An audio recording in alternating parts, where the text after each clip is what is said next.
بسم اللہ الرحمن الرحیم۔ تمام دیکھنے اور سننے والوں کو ہماری طرف سے السلام علیکم۔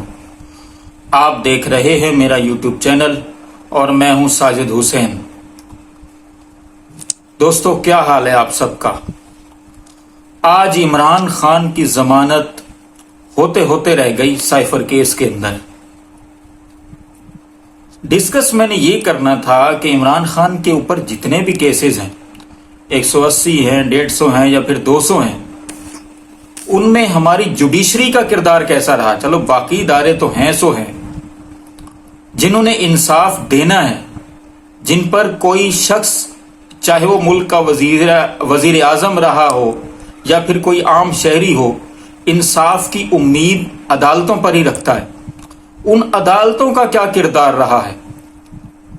رجیم چینج آپریشن جس کی وجہ سے ہوا یا مکمل ہوا، چلو ہم پوری وجہ اس پر نہیں ڈالتے، وہ ہے بندیال صاحب۔ آلموسٹ کل ان کا آخری دن ہوگا، 15 سپٹمبر، یا ہو سکتا ہے چلے بھی گئے ہوں۔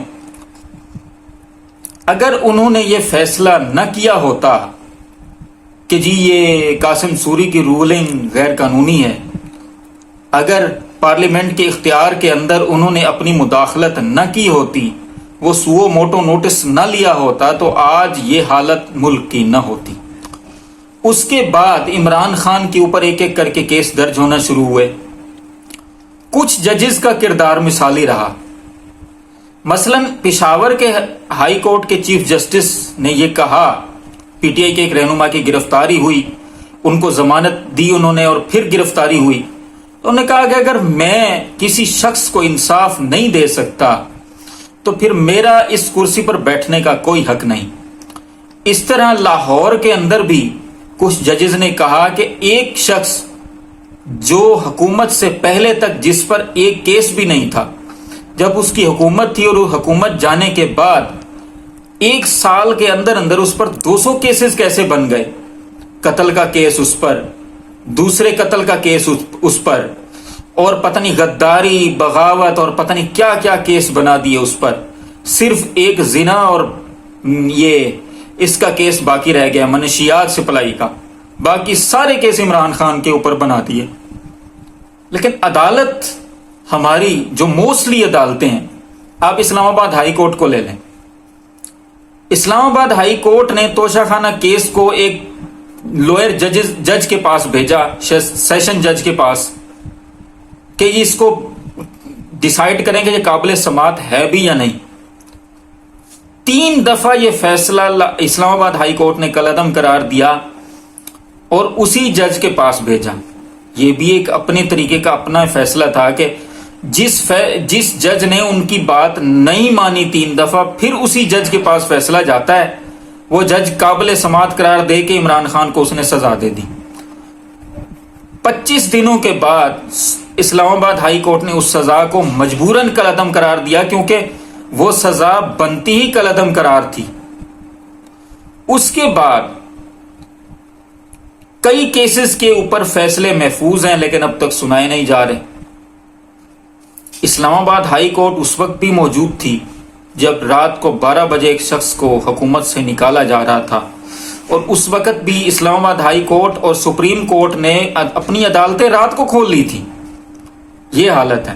اور دوسری طرف جب عمران خان کا کیس جاتا ہے تو عدالتیں کبھی کسی کی بیوی بیمار، کبھی کسی کا بچہ بیمار، کبھی کوئی خود بیمار، کبھی کوئی کورس پہ جا رہا ہے، کبھی کچھ رہا ہے، کبھی کچھ۔ کسی کی بیماری پر مذاق نہیں اڑانا چاہیے۔ لیکن اسی وقت جب عمران خان کے کیس، مطلب آپ یہ دیکھ لیں کہ عمران خان کا کیس جب چل رہا تھا، جب اس کو سزا دینی تھی تو کوئی بیمار نہیں ہوا۔ یعنی جب عمران خان کا کیس چلا کے ان کو سزا دینی تھی، تب کسی کا بچہ، کسی کی بیوی، کسی کی بیٹی، کسی کی ساس، کسی کی بہو بیمار نہیں ہوئی۔ جب عمران خان کو ریلیف دینا ہے تب سب بیمار ہو گئے۔